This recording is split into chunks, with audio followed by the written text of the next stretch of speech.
Bedouin Press presents 7 and 7, a globe-hopping memoir of disaster and discovery, written by Sven Michael Davison and performed by Sven Michael Davison.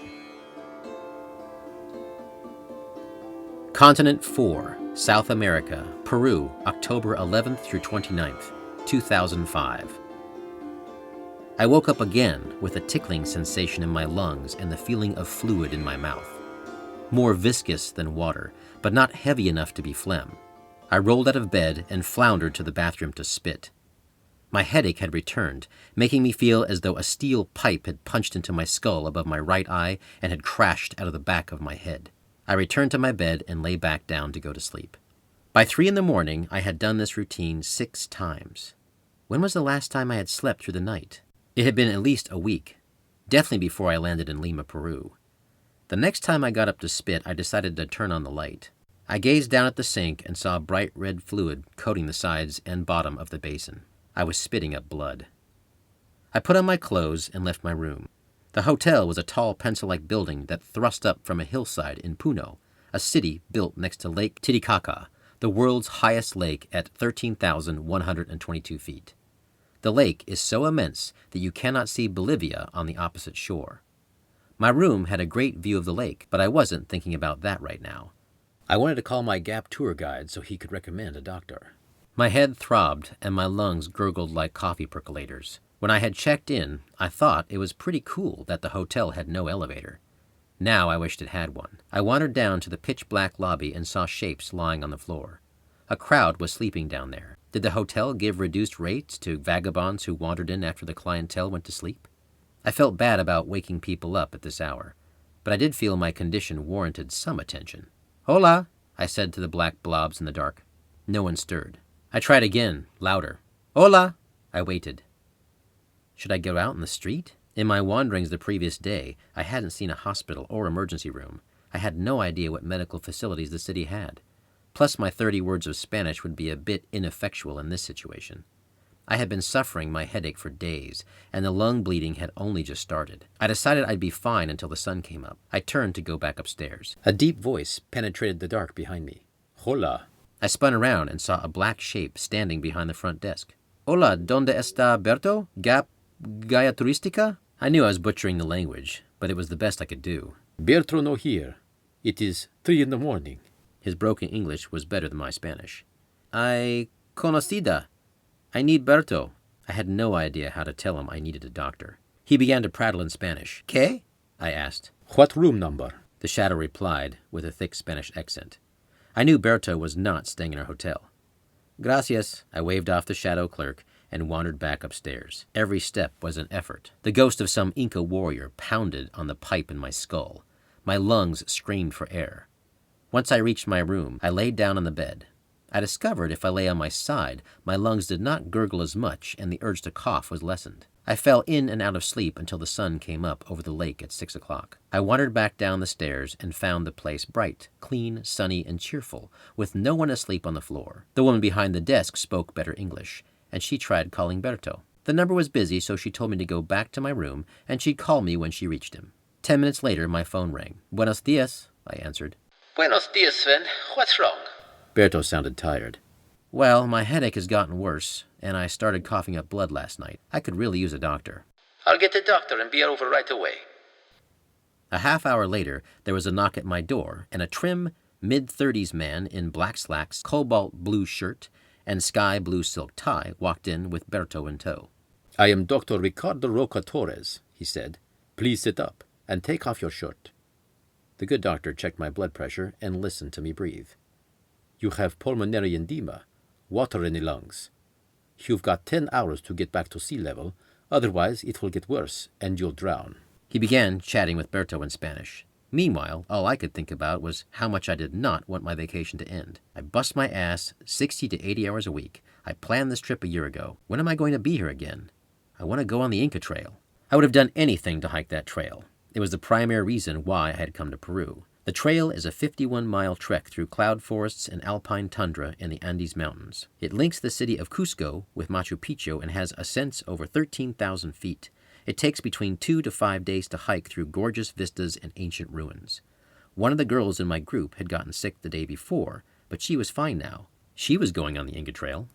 Dr. Torres turned to me. I am going to order you a chest X-ray, to be sure. Do not worry. I will get your prescriptions. You're going to need at least 10 minutes of oxygen. He and Berto left the room, which was nice because 2 men standing around my bed pretty much filled my 100-square-foot room.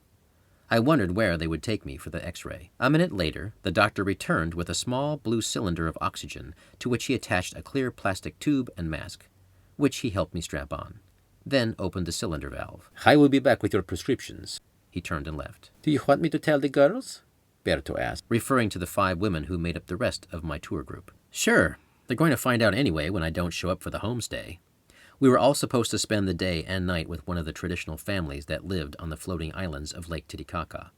I was pretty bummed I was going to miss out on the experience. Staying on a man-made island created from dried river reeds sounded very cool. I was especially curious as to how the inhabitants cooked without burning a hole right through the island floor. The girls came a few minutes later, all dressed up for their excursion. They took turns poking their heads into my room. "I'll take lots of pictures," Sophia said in her Irish accent. "Did you get the shot?" Nina was a Canadian customs agent from Toronto who always wore a bandana over her tan dreadlocks. She'd had horrible headaches 2 days prior, but her condition had improved immediately following a shot of acetazolamide, which increases the acidity of the blood and, in turn, drives ventilation. I reflected that my stupid ego had kept me from raising my hand and asking for treatment days ago when I was having headaches. Now I was missing out on an adventure, while she was not. No shot, I answered, but I'm bleeding out of my lungs, so I'm not sure if I'm past the point where the shot might work. And yet I was suddenly thinking that I might have a chance. Caroline, a French-Canadian reporter, smiled at me as she spoke. "I think you did this so you could see Aurora one more time." Aurora was the hot Gap manager from Venezuela who lived in Puno. I smiled back. "You got me." We said our goodbyes, and I was left alone in the room to breathe oxygen.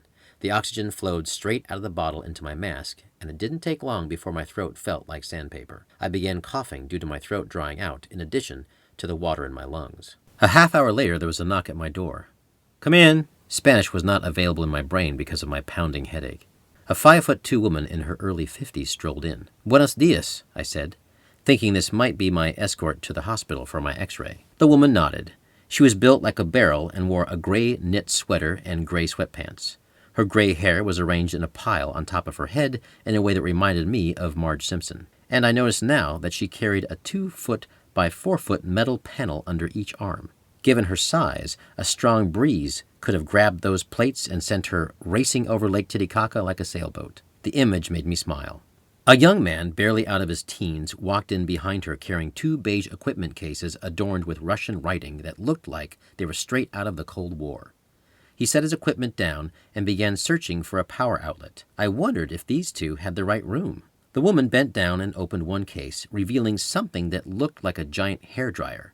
I was about to open my mouth when the door opened yet again, and in walked Berto, carrying a chair. At this point, it was standing room only around my bed. There were so many people stuffed in the room that the light from the window was cut in half. "Time for your x-ray," Berto said with a smile. I turned my attention back to the massive gray hairdryer. The object was about the size of a small car tire, with more Russian writing on the side. The woman pulled out a thick black power cord and handed it to her assistant. She spoke to Berto in Spanish. Berto translated. "You'll need to take off your shirt and sit on the chair with your chest facing the back." I did as I was told while the woman barked more orders in Spanish. Then she slid one of the panels between my chest and the back of the chair, while Berto picked up the hairdryer, looking like he was using all his strength to aim the hairdryer at my back. The young assistant plugged the whole contraption into the wall outlet. The woman spoke in Spanish again. I found myself wondering, where's the lead robe? Shouldn't I have protection from the radiation? When a loud buzzing sound filled the air and the room's incandescent overhead light dropped down to a flicker. A split second later, the buzzing stopped and the lights popped back on. I wondered how many other rooms had been dimmed or gone dark in the building. The woman gestured for me to move back so she could grab the panel, while her assistant busied himself with packing up the box. A few minutes later, as quickly as they'd appeared, the X-ray team had cleared out. The door closed and I took in the unobstructed view. Everything was sunny again. Berto and I were alone. I thought about the shot Nina had received. "I really don't want to go back," I said. "I work crazy hours, and I only get 3 weeks off a year. This is it. I don't know when I'll be able to come back to Peru. I want a second opinion." Berto nodded. I'll call the doctor who treated Nina. Dr. Emiliano is older and more experienced with altitude sickness. Berto exited the room, and my mind drifted. I was fine sacrificing the lake trip as long as I could go on the Inca Trail in 2 days. I took another hit off my oxygen bottle and began to cough up blood again. I couldn't take the dry air anymore. I turned off the bottle and lay on the bed with my eyes closed. 20 minutes later, there was another knock on the door, and a gray-haired man with gray beard wearing a gray suit walked in. Dr. Emiliano had me lie on my back while he pulled a blood pressure cuff and a stethoscope from his little black bag.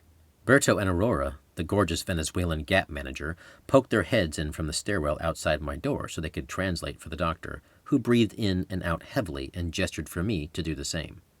Unfortunately, his breath smelled like coffee, cigarettes, and something close to vomit, and I had a very difficult time taking a deep breath without wanting to hurl. I gagged a few times, but did as he asked. After a minute of listening to my gurgling lungs, Dr. Emiliano went into the stairwell to talk to Berto and Aurora. I heard some hushed tones in Spanish before they all squeezed around my bed and blocked my window view again. The room felt instantly dark, and judging by their expression, I was anticipating a bus ride back to Lima. Aurora spoke. If you want to try this treatment, you'll need to stay here for 24 hours so Dr. Emiliano can monitor how you do. If you do not improve, you'll need to fly back to Lima tomorrow. At last, a chance to say, I thought. Okay, let's do this. Dr. Emiliano wrote out some prescriptions and handed the slips to Berto, who left to fill them. Then he turned to his medical bag and began pulling out small glass vials of clear liquid. Aurora told me to sit next to the doctor on the chair and seated herself on my bed. Aurora began the chat. Emiliano is my doctor, and he's helped me many times with this treatment. I got sick a lot when I left Puno for more than 30 days. I used to be a vegetarian, but that got me sick as well. If you cut out meat, you don't have enough iron in your blood, which means your blood cannot get enough oxygen. Huh? I thought to myself, what does this have to do with me?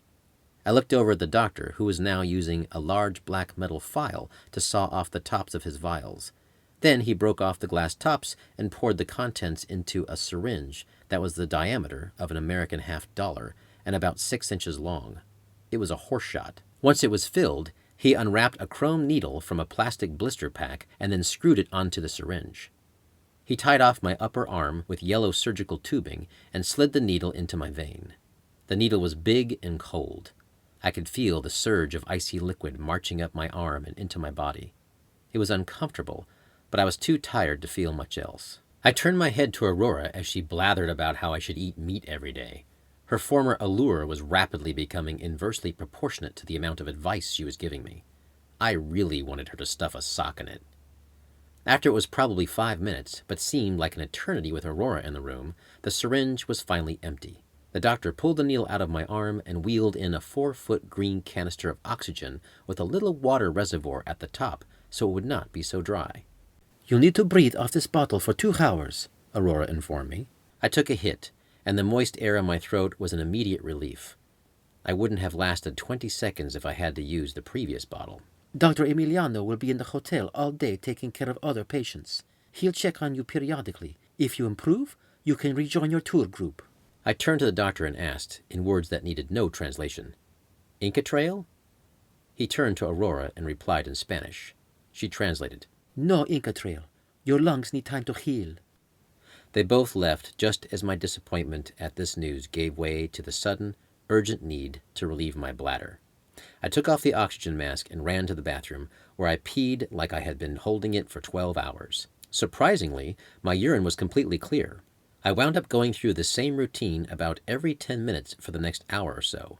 Once my bladder settled down, I leaned back in the only chair in the room and put my feet on the bed.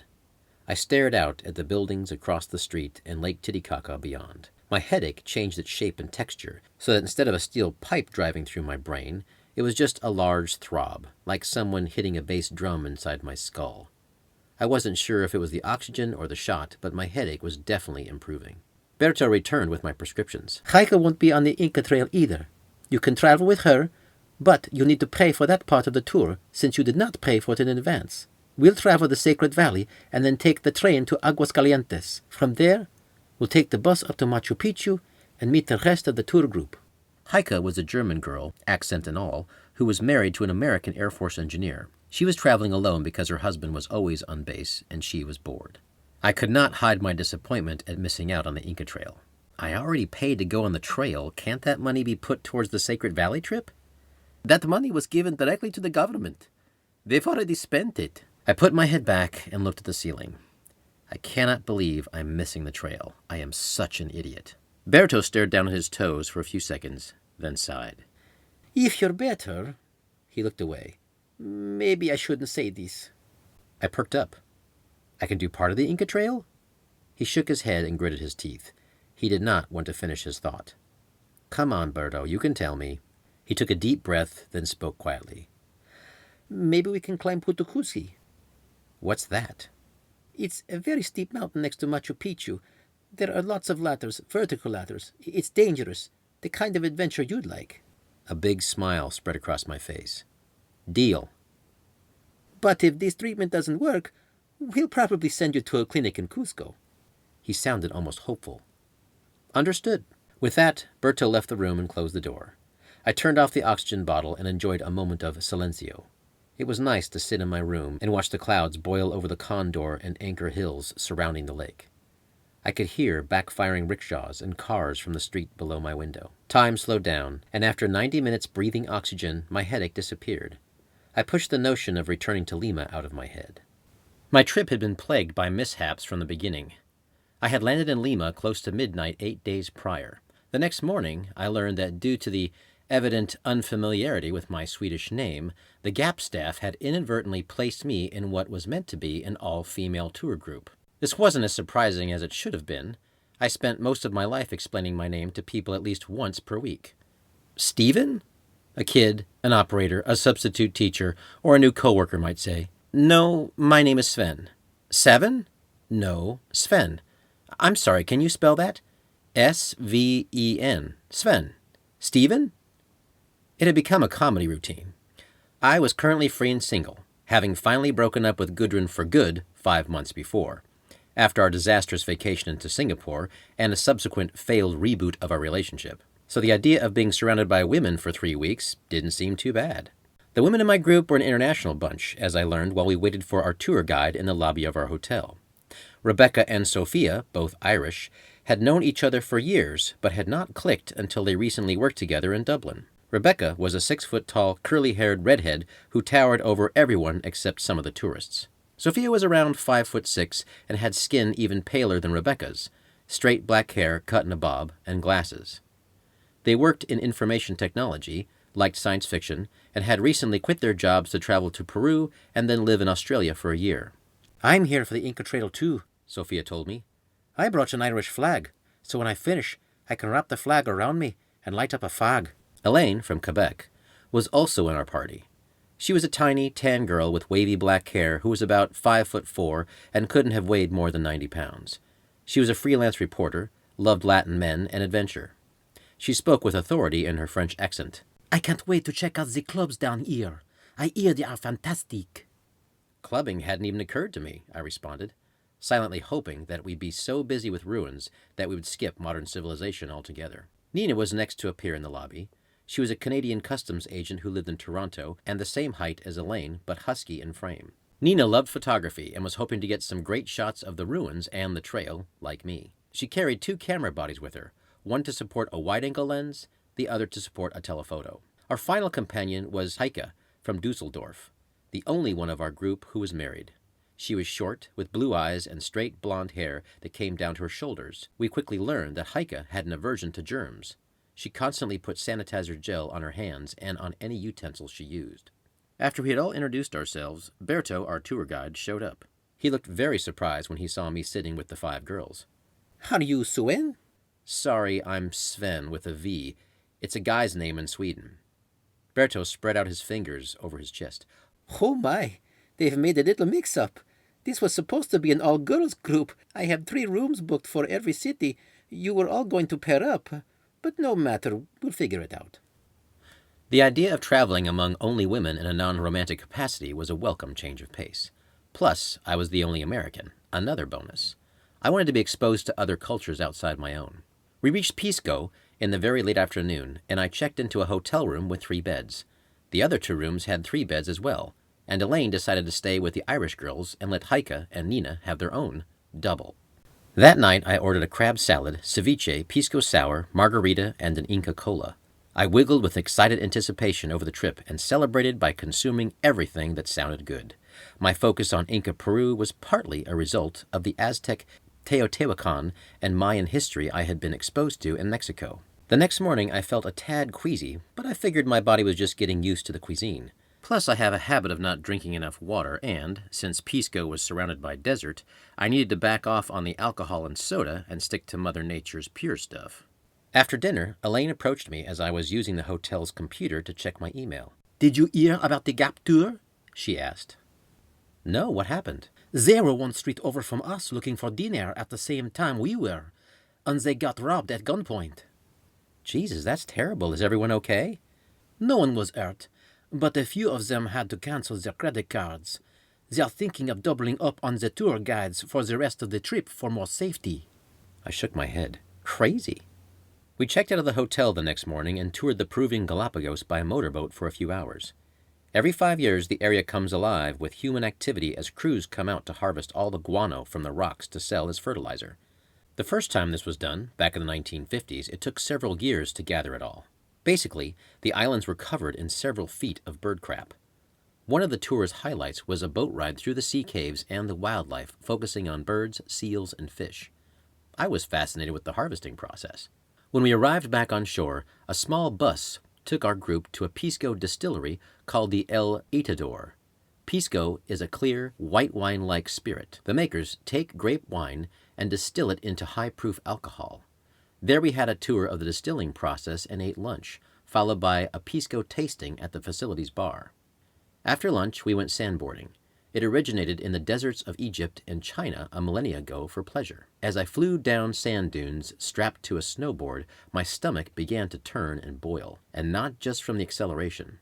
The sensation grew worse with each run I took. By the time we finished our sand surfing and a ride in a 6-seated dune buggy, I was putting all of my mental effort into resisting the urge to vomit. Mind over matter, Davison. You're not sick.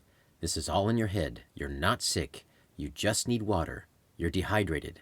I purchased a few bottles of water to drink on our Nazca-bound bus. I sat next to Rebecca and engaged in conversation to try and keep my mind off my stomach, but after an hour, none of my distractions was working. I asked the driver to pull over, ran to the side of the road, and puked furiously. This happened 3 more times until finally we were only a few miles outside of Nazca, where we would see the famous Nazca lines. "We'll be at the hotel in the next half hour," Berto announced.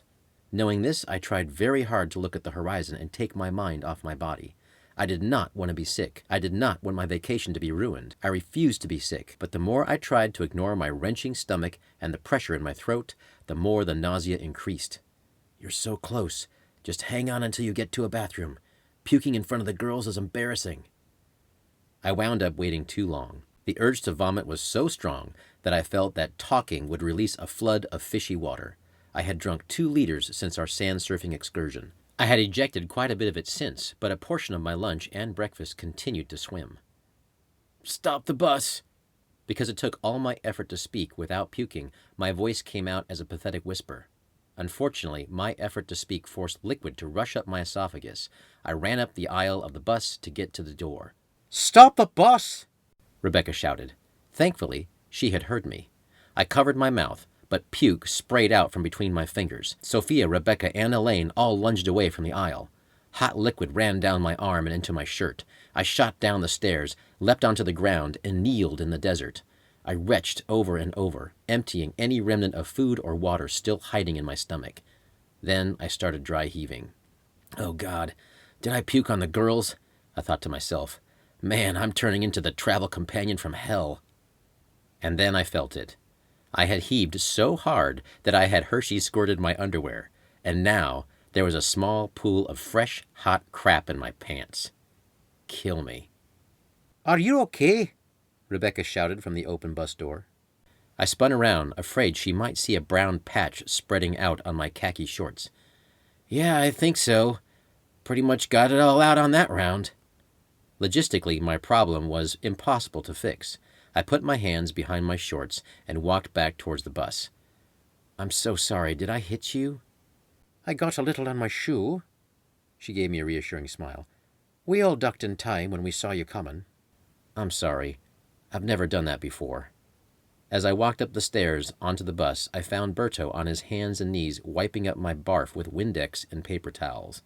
A wave of guilt and embarrassment washed over me. I'm so sorry, Berto. Let me clean that up. I got it, he assured me. He was trying not to gag. I gazed out the bus windows and pondered the long desert walk to Nazca again. My eyes fell on my tour companions, who were looking at me with concern and compassion. If this had been a group of dudes, they would have been pissed and annoyed. At the very least, I knew I would have been teased about the incident for the entire trip. Thank God for the opposite sex. I didn't feel so embarrassed anymore, but I did feel terrible about almost showering the girls. Then I noticed Rebecca's shoulder, which was wet from my projectile barf. She was wiping it off with a towel.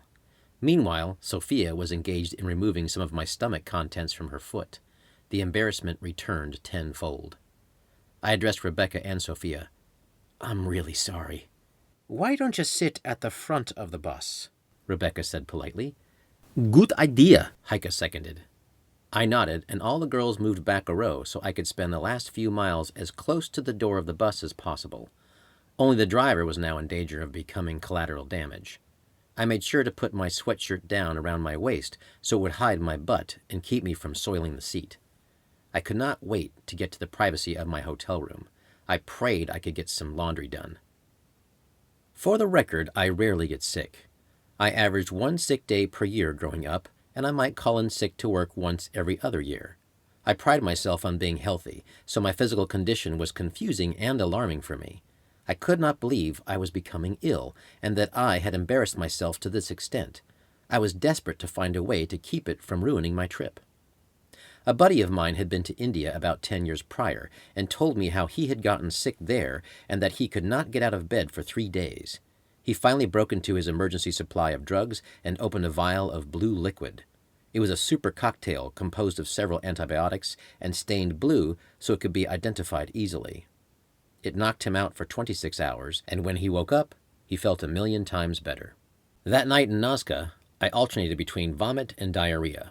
I kept thinking of his story and of the fact that I had packed a Cipro pill, prescribed to me when I had a bladder infection the year before. As my third sleepless night marched ever closer to dawn, I decided to take the pill. I felt better after a half hour, but I considered my reaction might be purely psychological. Around 3 in the morning, I fell asleep and was awoken at 6 by a knock at my door. How are you feeling? Berto asked. I'm better, I lied. I had a headache and I wanted to throw up. But this was the day we'd be visiting the Nazca burial mounds and then hop onto a flight over the Nazca lines. Only death was going to stop me from exploring. Not great, but better, I amended, smiling at Berto. I'm sure it will pass by the end of the day. I could rest in the plane, I figured. I had skipped dinner with the girls the night before, but I had dropped off my clothes with the woman who ran the place.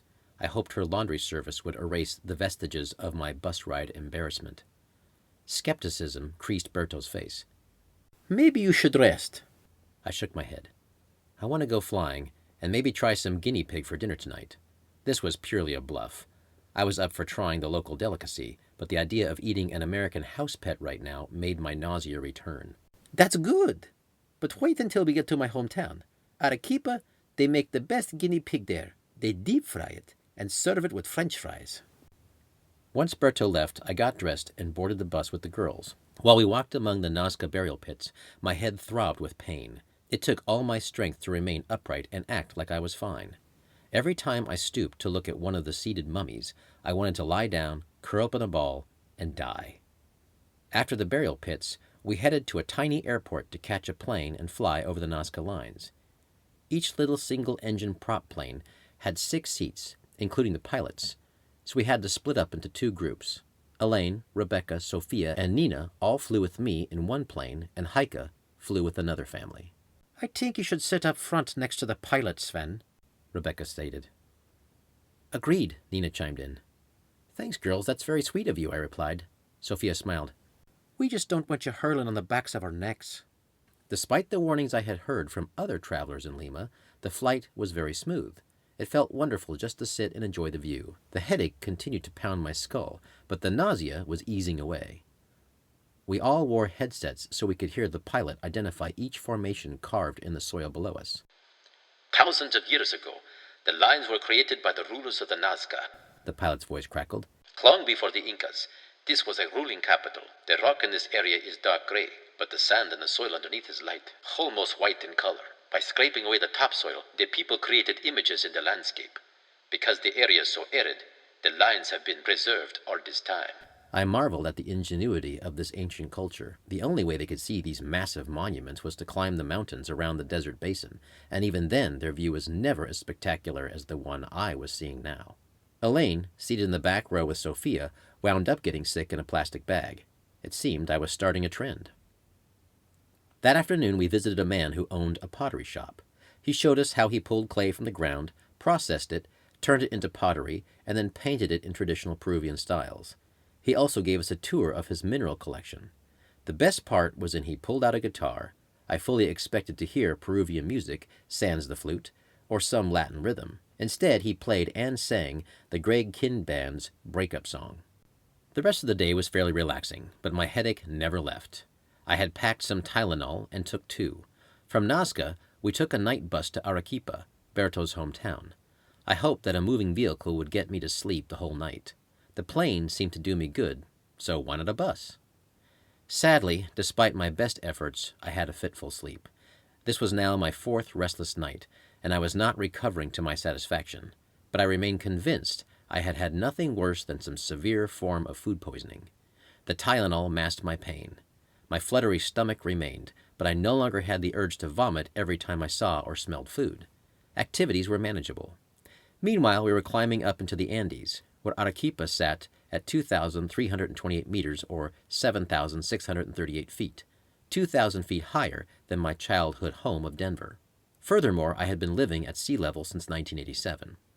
Surrounded by volcanoes, Arequipa is a pretty Latin city that felt very cosmopolitan compared to all the places we had been since Lima. But Arequipa was much smaller than Lima and manageable. We toured the Monasterio de Santa Catalina, established after Spain had conquered the Incas. The Monasterio came to the aid of Arequipa families with too many daughters. If a family had 2 daughters, for example, the eldest would be married off and the second daughter given to the church to serve God as a nun. Once the girl entered the monastery, she was never allowed to speak or see her family again. In the afternoon, we had a little time to ourselves before nightfall and a group dinner. I ventured a walk around town to enjoy the last minutes of light. On my return trip to the hotel, I ran into a parade of children. It must have been a coordinated event between 4 area Catholic grammar schools in Arequipa. Children marched in groups arranged by school uniform. Each group was composed of kids from ages 6 to 12. Most of the children either played music for their marching band or carried tissue paper lanterns. The lanterns were elaborately colored and shaped like animals or insects. The lanterns had candles inside them, but none caught fire. One kid carried the glowing head of Spider-Man. One school had no band or lanterns, just kids dressed in black. They reminded me of the Slytherin Club or a biker gang. They were way out of place with the 3 other schools that all wore traditional Catholic school uniforms. The Death Eater school simply chanted at full volume. As I wandered through the crowds, I spotted a woman from our hotel staff heading to work. She chanted under her breath along with the Slytherin kids. I could tell she was reliving a moment in her past. Each of us has a story. How many stories were all around me? Which stories had barely begun, and which ones were coming to a close? At that moment, I felt very connected to the world as a whole. It felt good to be on this planet. When I returned to the hotel, Berto informed me that Elaine felt better, but Sophia was now sick. Food poisoning was making its rounds, and I felt less ashamed. Still, I kept my own complaining to a minimum. I popped my Tylenol, and by dinner time I was willing to try some guinea pig with Rebecca, Nina, and Heike. The fried guinea pig came out piping hot with a side of steak fries, okra, and carrots. Each guinea pig was flat and resembled a small raft with little legs sticking out for paddles. The animal's open mouth was the figurehead. The head looked just like a rat, and I wondered if there were similarities in texture and taste. Heike scrubbed her utensils with sanitizer gel and prepared to take a bite. "Shall I cut you off a quarter, Sven? Back thigh or the head?" Heike smiled as she poised her knife and fork over the guinea pig boat. I peeled a piece of meat out of the guinea pig's back. The meat was grayish and very greasy. Mixed with the deep-fried batter, the meat reminded me a bit of a thigh from KFC. only the breading was more like the kind you'd find on a piece of cod. I took a bite. The taste was more musky than chicken, but not unpleasant. I didn't eat much, though, as my stomach wasn't happy with anything. I noticed Heike nibbling on a leg like a piece of baby corn. Berto, who had just finished a front leg, turned to address her. No, don't eat it like that. Eat it like this. He took the finger-sized leg out of Heike's hand and held onto the paw. Then he put the entire leg in his mouth and pulled it out slowly as he sucked and bit on it. The leg was transformed into a clean bone. Only the little paw was visible on the end. He waved it at Heike, who moved a little closer to her bottle of hand sanitizer. Berto then bit through the bone and sucked out the tiny shot of marrow. Just like that. Let's go clubbing, Elaine suggested enthusiastically after dinner. Rebecca was all over the idea, and Nina and I agreed it would be an interesting change of pace. We both seemed to be of the mindset to say yes to everything. This was a new world, and no experience should be turned down. Heike decided to call it a night. Berto took us to one of his favorite dance clubs, located in the shell of an old windowless brick building that had once been a bank. The interior of the club was all white, with huge two-story fluted columns supporting the ceiling. It reminded me of an old colonial palace. Daddy Yankee's Gasolina pumped over the dance floor while 100 Peruvians gyrated to the beat. Televisions mounted to the columns displayed well-oiled, topless women receiving spankings from muscular macho Latinos. I danced with the girls, and we all ordered drinks. I sucked down a pisco sour and a beer over the course of 90 minutes. I thought the dancing would make me sweat out the alcohol and I'd be fine. Maybe this was the purge I needed. I woke up the next morning with a splitting headache and the urge to vomit. Clearly, the drinks had been another mistake in my litany of errors. I rummaged through my gear and found some digestive-type crackers I had purchased back in Nazca. I washed them down with water, then promptly threw everything up again. Did I mention that it usually takes 2 or 3 flushes to clear the toilets in Peru? I later found out that it was customary to put your toilet paper in the trash, even the sheets used to wipe your behind. Latin toilets don't like paper of any kind. I popped more Tylenol and joined the girls for breakfast. Sophia seemed to have recovered some color and was back in the game. I drank half a glass of orange juice and ate half a piece of dry white toast, which I hoped I could keep down. On the upside, I was getting thinner. Berto picked up 2 friends in Arequipa, the huskily built Valentino and a cute girl named Angelina. We all boarded a small bus which took us up an 18,000-foot pass. My headache returned in full force. Our van stopped at the mountaintop. A stone and log outlook sat at the summit. Inside you could buy cocoa leaves, the Inca remedy for altitude sickness, or purchase a cup of cocoa leaf tea. A baby llama roamed around the shop, visiting each of the tables. Its head was about as high as my waist, and we all fed it cocoa leaves. I tried chewing them as well, anything to relieve the feeling of railroad spikes being driven into my cranium. The pain came close to inducing tears. I put all my effort into pretending I was fine and smiling for the cameras. Our final destination for the day was the town of Chive, which sits at an elevation of 12,000 feet. Our accommodations there were by far the nicest place we had stayed during the entire trip. After a day of checking out the town, Berto and Angelina dropped us off at the local hot springs. Valentino decided to join us. Leave everything on the bus, Berto told us. Your luggage is safe on the bus. There's no place to lock up your things here. The sun glowed brightly, making the landscape warm and inviting, so we left all but our bathing suits behind. If you didn't pack a towel, I have a few extra ones up front, Berto continued. We're going into town to get some gas. We'll be back in 20 minutes. I took one, as did Valentino. Due to the altitude and the fact that it was spring in South America, it was still chilly outside. The girls and I swam for about a half hour before we grew tired. There were not enough towels between us to use after a shower, so most of us just put on shirts and went outside to look for Berto. Everyone had wet hair. The bus was nowhere to be found. Soon the sun disappeared behind the canyon wall, and it got cold quickly. The girls began to shiver. None of us had a phone or any way to contact Berto. All of our luggage, money, ID, and valuables were on the bus. Valentino put his head in his hands. His bathing suit was dripping wet, but at least he had his fleece jacket. I had my bathing suit, a t-shirt, and a towel. I didn't even have shoes. I was okay with the cold, but there was no way to hike into town. We were a good 4 miles from our hotel. The girls grew angrier with every minute that ticked past. "Where the hell is he?" Sophia asked. "He should know better if he expects to get a good tip," Rebecca added. Maybe they ran into some trouble, I said. I wanted to give Berto the benefit of the doubt. "You mean when they went to the dance club?" Heike chimed in. By the time Berto and Angelina rolled up in the bus, the light was almost gone and the girls' teeth were chattering. "Where were you?" Rebecca demanded. "We had transmission trouble on the way to the gas station. We had to get it repaired."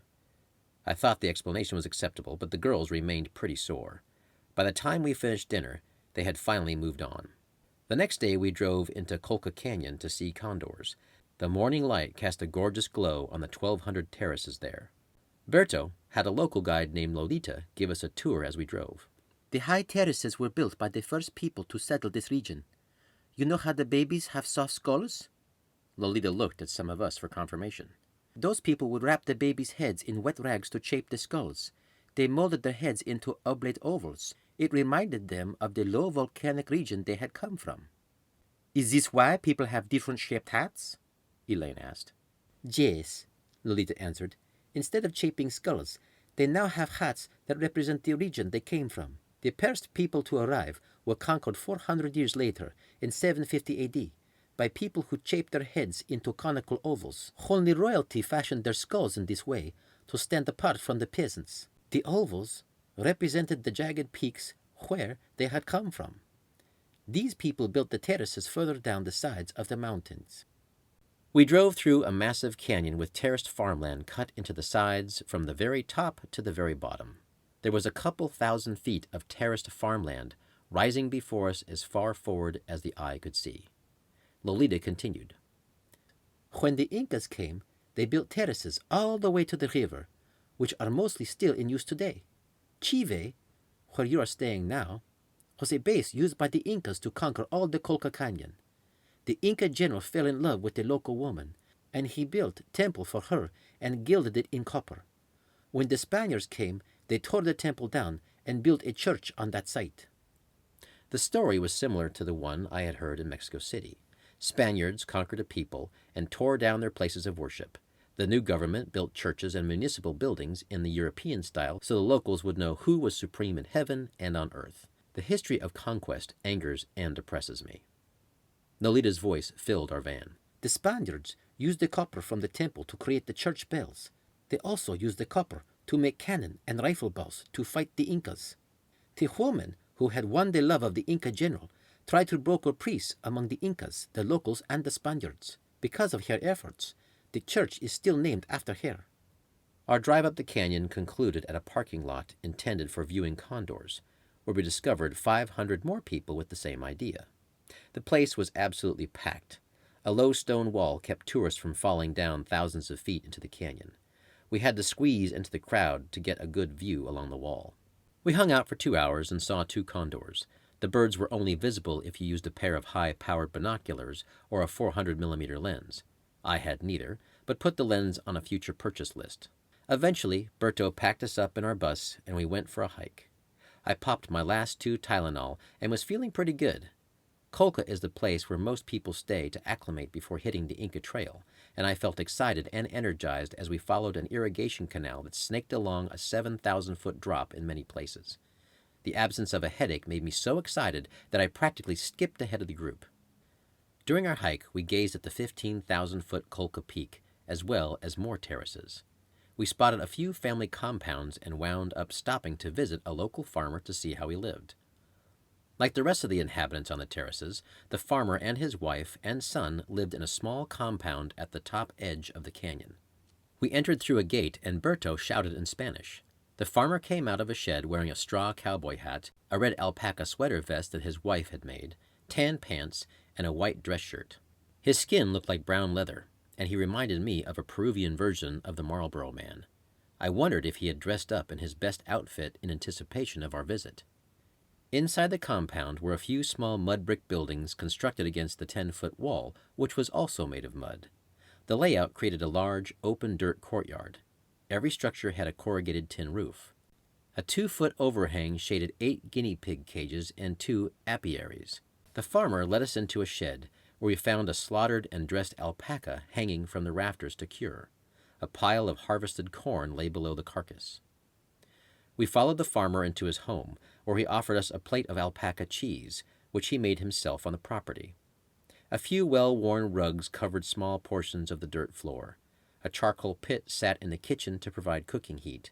Iron pots and pans hung above the stove. The walls were covered in burlap. I assumed the cloth was for decoration, but maybe it served as a backsplash. Magazine photos of nude women were hung as artwork. I wondered if they bothered the wife or if she had ever spoken out against them. The house had no plumbing or electricity. After a quick tour of his home, the farmer led us back into the courtyard. 2 yellow 10-gallon drums sat in the sun. These had to be filled daily to supply water to the house. He has to trek the same canal we just hiked along to get his supply of water, Berto informed us. As I took in our surroundings, the farmer's son came out of one of the mud shacks. The boy looked 16. He was big and burly and wore blue jeans and a blue sweater vest. A straw pork pie hat sat on his head. Elaine was fluent in Spanish, but the rest of us needed Berto to translate. How long has he had this place? Rebecca asked. Berto already knew the answer. I got the feeling he had taken a few tours here before ours. The Peruvian government gives each person, man, woman, and child, 2 hectares to cultivate. Since a family of 3 lives here, they have 6 hectares to farm. Everything he needs, he cultivates here. So families have been farming these terraces for 500 years? Nina asked. Yes, the oldest ones at the top are not farmed anymore. But the volcanic soil is rich in nutrients. And as long as they get water, the crops grow. The terrace you see here are the same ones the Incas farmed. He owns this land? I asked. This is community land, so it really isn't his. It belongs to the people, and this is his allocation. Do you have land? Sophia asked Berto. If we want to farm, yes, but my father was a policeman, and we don't farm. The farmer spoke to Berto, pointing to his son and then to the terraces outside the gate. Berto translated. They need to get back to plowing one of the terraces. I had noticed there were no vehicles up here and no road, yet I did see half a tractor. I wondered if there was another shed somewhere with some farming equipment. Then I saw the farmer and his son carrying a wooden plow. They hiked down to a bottom terrace, and I waited for the son to go get a mule. Instead, the son put on the plow harness and began to pull. His father walked behind and guided the blade to make rows for planting. So, other than the clothing, the calendar pages, and a few plastic items, I said to Berto, this is pretty much how the Incas lived. Yes, Berto nodded. Not for me. It's simple, romantic, Elaine stated. Unless you're the kid pulling the plow. If it was me, I would want out of here no later than yesterday, I commented. That night, after Elaine and I walked around the village to shoot photos, she wanted to go clubbing again. Sophia was on board since she had missed the Arequipa Club. As usual, I said yes, although my headache was back to full force. Each time it came, I not only lost my appetite, but I wanted to eject everything that entered my stomach. Despite my physical misery, I was loving Peru and did not want to miss out on anything. I decided to suffer through whatever pesky bug I had and enjoy myself. Angelina and Valentino had left for the day, but they were back in time to go out with us. I was surprised a mountain town of 2,000 people had a club, but then again, there was no other nightlife to speak of. This club was on the 2nd story of a small mud brick building. The inside reminded me of the farmer's house we had been to, except it had a wooden floor. With a crushing headache, I tried to dance. I even ordered some beers, hoping a buzz would kill the pain. Nothing worked. I put on a happy face and tried to enjoy myself anyway. Unsurprisingly, I woke up sick again. We boarded a bus in the morning with Valentino in tow. Angelina lived in Chive, so she stayed behind. I barely remember the drive to Puno, or visiting the Sistani, the graves of the Inca kings. I mustered up enough energy to clown around for the camera, but my head felt like Clydesdales were stampeding all over it. I prayed that sleep would cure me, but instead my ritual coughing up blood had begun. Fortunately, I'd had a productive day since Dr. Emiliano's departure. Berto was good enough to buy me a calling card, or rather, I gave him money and he got it for me, since I'm not allowed to climb the stairs outside my room. I finished reading The Kite Runner, called my folks, and even talked to my Danish ex-girlfriend, Gudrun. We'd been on friendly terms since having each taken a turn dumping the other. As the sun began to set over Lake Titicaca, I thought of the girls out there standing on handmade islands made of dried reeds. I wished I could be there. I tried to think more positive thoughts. I'm happy I'm alive. I love this world, all its complexity and its simple truths. I love emotion, reason, motivation, life of all people, and creatures of the land, sea, and air. I hope I do not have to abandon this trip. I still have more to experience. I'm grateful for the doctors who have tended to me, for the staff that has helped me, and for Berto, who is hanging out with me in Puno. I know it's not his favorite place to be. He's a good man. A huge harvest moon rose over the lake. I wondered if Heike had brought surgical gloves on her homestay, or maybe a hazmat suit.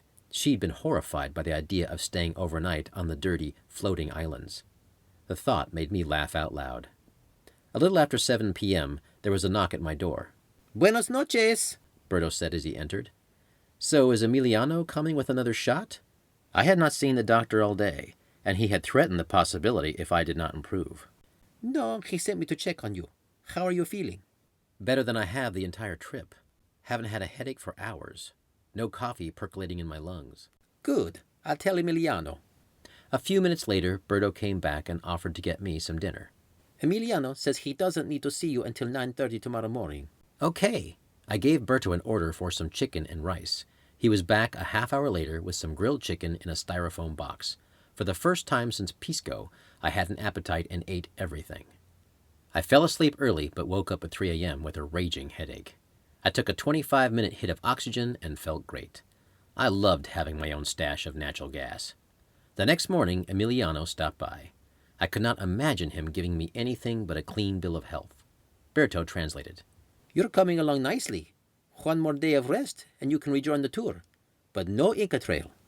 The girls were due back at noon, and then they would go to the famous Penis Gardens of Puno. The Penis Gardens are composed of 86 ancient stones arranged upright behind a wall. Local legends stated that the stones were used by Incan priests to determine the sex of an unborn child. The priest would pour corned beer on the stone phallus, and the direction of the beer flowed downward indicated what sex the child was. Other sources claimed the objects were Incan stones that a modern Peruvian discovered and arranged to look like penises in order to bring tourists. Either way, I'd be missing out on that too, but at least I wasn't going home. Every day we have the opportunity to rise above ourselves and to be more than what we are. It is our choice to take these opportunities. With that thought in my head, I turned to Berto. So, Putacusi, right? Berto turned a bit pale. Let's see how it goes. I didn't know what had caused Berto's change of heart about Putacusi, but now that I knew about it, I was going no matter what. I needed some kind of adventure, since I'd be spending most of this trip in Cusco. I was jealous of the girls taking 3 days on the Inca Trail. Around noon, they all stopped by to say hello. We thought we were saying goodbye yesterday. The diagnosis wasn't good, Elaine said. Glad you're still here. So I need to know how they cook their food without burning a hole in the island, I said to Sophia. Sophia appeared ill again, but she was happy to answer me. They use an iron tripod to keep the fire off the floor. Brilliant, I commented. Soon they were off to see the Penis Gardens, and Aurora stopped by with Berto. Come with us to get some lunch, Aurora insisted. I'm going to stay put until morning. I pushed it too hard before and wound up here. I'm not going to push it again. Emiliano's orders. Do you feel fine, Jess? Yep, but I don't want to risk it. It's all in your head. I was about to tell her to jump down the stairwell when Berto cut in. Leave him be, Aurora. I agree. He should rest. Berto turned to me. I'll get you some lunch. Something with chicken? Aurora shook her head. Clearly, I was not living up to her definition of a man. If it was up to her, I'd be hiking around town while eating an alpaca steak. 5 days later, Berto stood in front of me, bathed in sweat and shaking. I'll never do that again. I don't care who asks or how much they pay me. I'll never do that again. The view from the top of Putacusi was amazing. There before me was the entire mountaintop of Machu Picchu. I could see everything, and tomorrow I'd be there. Getting up is nothing, Berto. Getting down is the hard part. Don't you think I know that? 60 meters of those crazy wooden ladders? He looked up at the sky. And it looks like rain. They're slippery in the rain. I really appreciate you coming up with me. Don't thank me. I thought you weren't going to recover. That's the only reason I made you the promise of coming up here with you. I'll never do that again, I laughed. Well, we're up now. Let's make the most of it. I swung my camera around and shot some photos. There were 2 other guys up there, plus Valentino, who had stuck with us since Puno. He had proved to be a nice guy, even though he could not speak any English. It felt great to be someplace that few people visited. Heike had come up a quarter of the way and then turned back. For the last 3 days, it had been just the 2 of us together with Berto and Valentino, and I had definitely gotten to know her better, for good or for ill. A few days prior, Heike and I had been hiking some Inca ruins high above the Sacred Valley. It was drizzling, and we were on the trail alone. Berto and Valentino had decided to wait in the car. I stood under a 600-year-old stone arch, where I spotted more evidence of Inca plumbing. "Isn't this amazing?" I exclaimed. I could not contain my excitement. Heike sighed. "I really don't like ruins." "But the whole country is filled with ruins." "And clubbing." "Do you like clubbing?" I asked. "Have I ever joined you clubbing?" "Good point. Why did you come?" "I wanted to see another culture. I think my next trip will be India or Egypt." I burst out laughing. In either place, she was in for a shock, given her feelings about ruins and unclean environments. I wondered if she had ever left Germany before meeting her husband. We had left for Putacusi that morning from a tiny town called Ollantaytambo. Ollantaytambo is a living Inca ruin. The streets and drains, built by the Incas, are still used to this day. A small population inhabits the ancient site. The name means Sanctuary of Ollantay, who was an Incan general. He started a rebellion because he was not allowed to marry a local girl. He lived in the town until he was defeated in battle by the Incan army. Many of the tourists seemed to be uninterested in the ruins of the area, and I thought it odd. Berto, Valentino, Heike, and I then took the train to Aguas Calientes, the town closest to Machu Picchu. We snaked through the snow-capped Andes. The peaks reminded me of a monumental serrated comb that kept snagging and tearing the clouds like tufts of cotton. There were Inca ruins all along the route. I suddenly understood why my fellow passengers were uninterested in the ancient aspects of Ollantaytambo. Ruins were everywhere here. When we reached Aguas Calientes, we checked into our hotel, and Berto gave us options on what to do. He said we could hike to some waterfalls, go to the hot springs, or climb Putacusi to view Machu Picchu. Naturally, I chose the climb, even though Berto warned of the 60 meters of steep ladders. When we reached the first ladder, Heike was nervous, but we urged her to go. I went ahead and waited for her at the base of the next ladder. When she reached the top of the first ladder, she looked up at me. "I might regret it, but I'm not going any further. This is just too scary." I wanted to let Heike know she was not alone in her fear. I wanted to inspire her. Somewhere along the way, climbing Putacusi had become my mission, and I wanted to share that feeling of determination. "I'm scared too, but I'm tired of giving in to fear. It sounds odd, but if something scares me, I'm even more inspired to do it." "I guess that makes you better than me," she said with disdain. "I meant to come across as sympathetic. I'm trying to help." "Thanks for trying." She turned around and headed down. After we summited Putacusi, Berto, Valentino, and I headed back down in a light drizzle. The steep log ladders became extremely slippery. I had to climb carefully and use all my strength not to fall. By the time we reached the bottom of the mountain, my shirt was soaked with sweat, and my legs shook from exhaustion. Thankfully, though, I experienced no headaches and no more vomiting. The 3 of us had lunch and then went back to the hotel to find Heike. I felt guilty for pushing her to keep moving at Putacusi. I knocked on the door to her room, and she answered holding a paperback novel. "You want to take a swim in the hot springs?" I suggested. "Sure," she replied. We swam in the hot springs that had given Aguas Calientes its name. I was very excited about Machu Picchu, being reunited with the rest of the girls, and having accomplished the climb of Putacusi. Just a few days before, I had been very close to being sent home. Now I had a new lease on life and felt very ebullient. After I had prattled on for a good 5 minutes about how much I was enjoying the trip, Heike broke in suddenly. "I'll never take another trip without my husband again." She looked as if she wanted to cry. "Sorry you're having such a rough time. I'm sure he misses you as well. Are you enjoying any part of this trip?" "I've caught up on a lot of reading, but I read a lot at home, so I'm trying to figure out why I spent all this money to do what I normally do." Good point. I didn't know what to say. I was full of joy, and she was such a black hole. Granted, I was very familiar with depression, but at that moment, I just wanted to enjoy the feeling of happiness. I had spent part of our 3 extra days traveling Cusco alone, seeing as much of the ruins as I could. One morning, I had hiked the paths of Tipon with Anjali, an Indian woman I'd met who was also traveling without her husband, and who was just as excited to be in Peru as I was. Like ancient Romans, the Incas enjoyed indoor hot and cold water. The baths of Tipon were built on a mountainside, directing the water that still flowed there through a network of stone channels and clay pipes. During those 3 days, by contrast, Heike had barely left her hotel room. Her behavior threw me back into the days when my own depression kept me cocooned and inactive. I never wanted to experience that phase of my life again. The morning after my Putucusi climb, Berto, Heike, Valentino, and I caught a tour bus up to Machu Picchu. Berto had to convince the gate guard that I had already paid for my admission, since we had not obtained my pass from our guide before he left with the girls 3 days previous. I was able to get in, but without my ticket, I would not be able to climb Huayna Picchu. I was mad, since I had paid $80 for my ticket months ago. My anger soon abated. Large swaths of fog slithered in and around the ruins, giving me the feeling that I was in a mythological kingdom. In a way, I was. The small mountaintop city had been built as a summer home for the Incan ruler Pachacuti in the 1400s.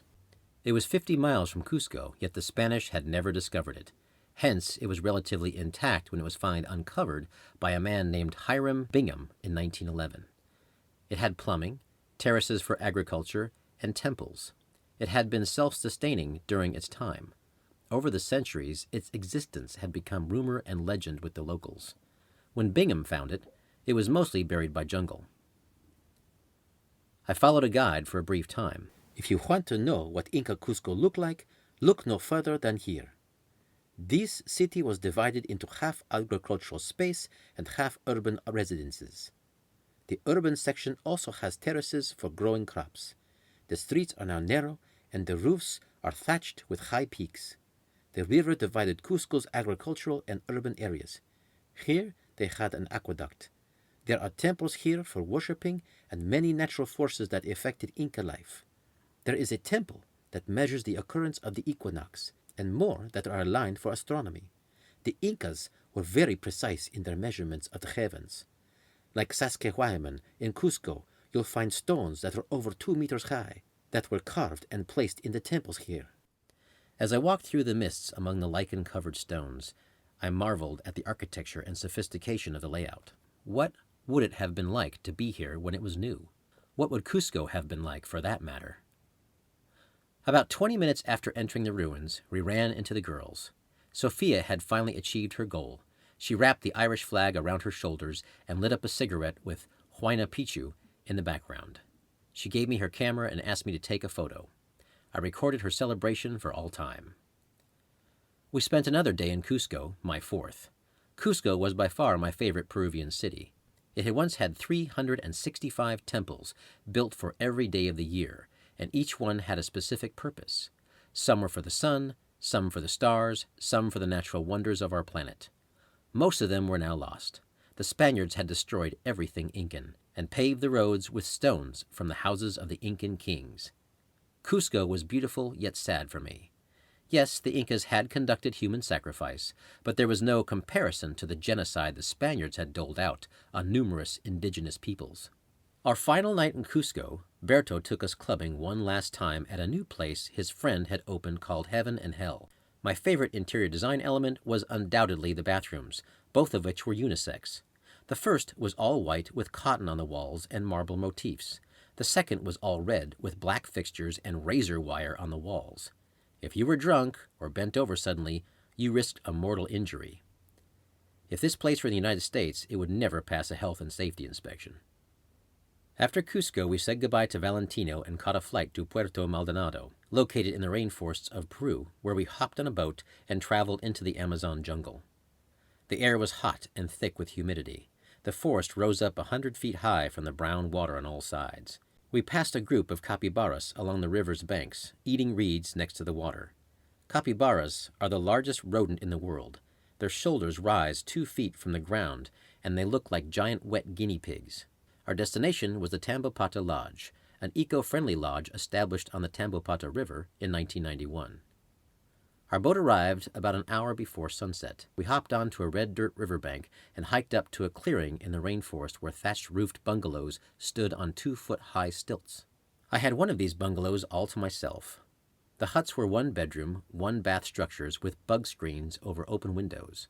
A foot-wide opening stretched all along the top of the walls, just under the roof. There was also a mosquito net over the bed. I noticed all the local hiking guides were in shorts and tank tops, but we had been instructed to wear jeans tucked into our socks so nothing could crawl up and bite us. We also needed hats and long-sleeve shirts. Any exposed skin had to be soaked with insect repellent. The bugs were attracted to the salt in our sweat. If that's so, why don't the locals attract bugs? One of our guides smiled at me when I asked. "We don't sweat as much as tourists." The jungle was so hot and muggy that it felt like walking inside an open mouth. Wearing heavy clothes was uncomfortable, but not as uncomfortable as being bitten by a buledo. The buledo is an ant that grows to be an inch long, with nasty mandibles that can break your skin. There were at least 100 other species of insects living around us that could take a bite out of you. I had a constant buzzing in my ear. At times, I'd look down and there were a dozen insects hitching a ride on my clothes and skin.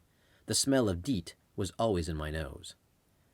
During the few days we were there, we took hikes and boat trips. The lodge also had its own trail, which I hiked alone. I saw lizards, a large red squirrel, 2 monkeys, a 45-foot-long strip of marching leafcutter ants, carrying leaves, of course, and all sorts of mushrooms. The trail was badly in need of grooming. Given how fast things grew, I speculated it was probably done every week. Late on our second afternoon, Berto, the girls, and I took a hike further down the river with a local guide. He knew about all the plants and which ones were used by pharmaceutical companies to create modern medicines. We walked up to a white-barked tree that had several cuts in it. Our guide stopped next to the 20-foot-tall plant, a young runt in the jungle. "This is the dragon blood tree." He opened a pocket knife. "It heals burns and cuts." He sliced into the tree, and purple sap oozed out. "Does anyone have a burn or a cut?"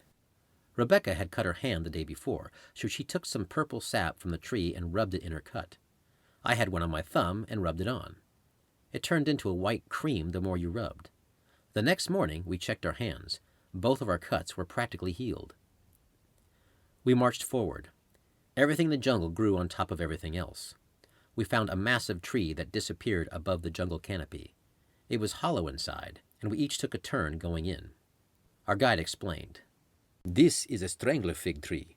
It uses other trees as skeletal structure until it reaches the top of the canopy. But in so doing, it strangles the host tree from light and nutrients.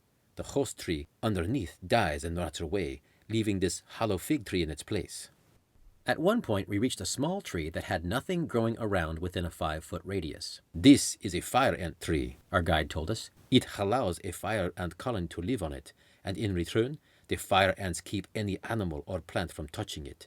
As you can see, the ants have groomed an area all around the tree where nothing can grow or enter.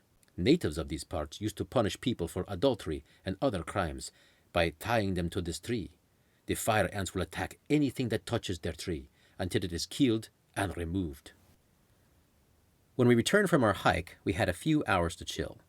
The men of the lodge played soccer in the heat while Berto, one of the guides, and I had a beer in the main lodge. As we sat behind the bug screens, we heard something grunting in the trees. We looked up and saw an odd creature called a teira. The teira looked like an oversized weasel but with less fur and a comical snarl fixed to its face. It reminded me of a prehistoric puppet. It grunted its way along several tree limbs until it reached a stack of bananas left out on a platform in one of the open areas of the lodge. It grabbed 2 and headed back into the trees. The lodge had a resident black-haired spider monkey named Wally. Wally had been rescued after a spring storm had killed its mother. The men who worked the lodge raised him from a baby, and he was very friendly to anyone who approached. I often squatted down and called to him with my arm outstretched. He came shuffling along on all fours with his tail in the air. Within seconds, he'd curl around my arm. His little hands and feet would hang on tightly, and his tail curled around for additional security. The first time his tail touched my arm, I was surprised to feel a pad of skin on the tip. Like his tail was a large finger. I better understood how monkeys could hang from trees by just their tail. The lodge also had a resident red macaw named Wendy that had been rescued. Wendy used to be the center of attention, but now that Wally was around, the guests and the workers paid less attention to her, and the bird was insanely jealous. She screamed and chased Wally whenever she saw him, a behavior which did not endear her to anyone. The food at the lodge was amazing. It was the best I had had in the entire country. The main dishes were always full of flavor and spice, and the meat, vegetables, and fruit were always fresh. I loved it. The week I had spent struggling with pain and nausea had become a distant bad dream. During our last night, we were taken on a ride down the Amazon. As it happened, Mars was closer to the Earth at the time than it had been in centuries, and it hung over the jungle as a bright red gem that was twice the size of any other star or planet. We cruised in an open-hulled aluminum boat to check out the caimans, a small black Amazon alligator. At one point, the driver cut the engine and we drifted down the river. The jungle on both sides of the boat was alive with thousands of insects and animals, all making noise. I could feel all that life around me, and once again I felt more alive than I had in a very long time. I wished I could have frozen that moment in time forever. As with all good things, I reached the point in the trip where it was time to say goodbye. I don't think we should give Berto the full tip, Elaine confided to me. I spoke with the rest of the girls, and between the incident at the hot springs and the few other moments, we feel he did not do his job. I shook my head. He took care of me in Puno and guided me up Putacusi. He was there for me when it counted. I'm the poster child for mistakes on this trip. I say he did well, all things considered. I don't know what the others gave Berto. I tipped him extra for helping me out and for my mountain climb. His need to help me outweighed his fear of Putacusi. He was a lesson for me to apply to my own life. I reflected on my own behavior. I had been stupid for sucking it up and enduring pain when I could have raised my hand early and gotten treatment. But I was proud that I endured and managed to turn a disaster into a success. I felt confident about traveling alone and thought it might be the best way to travel in the future.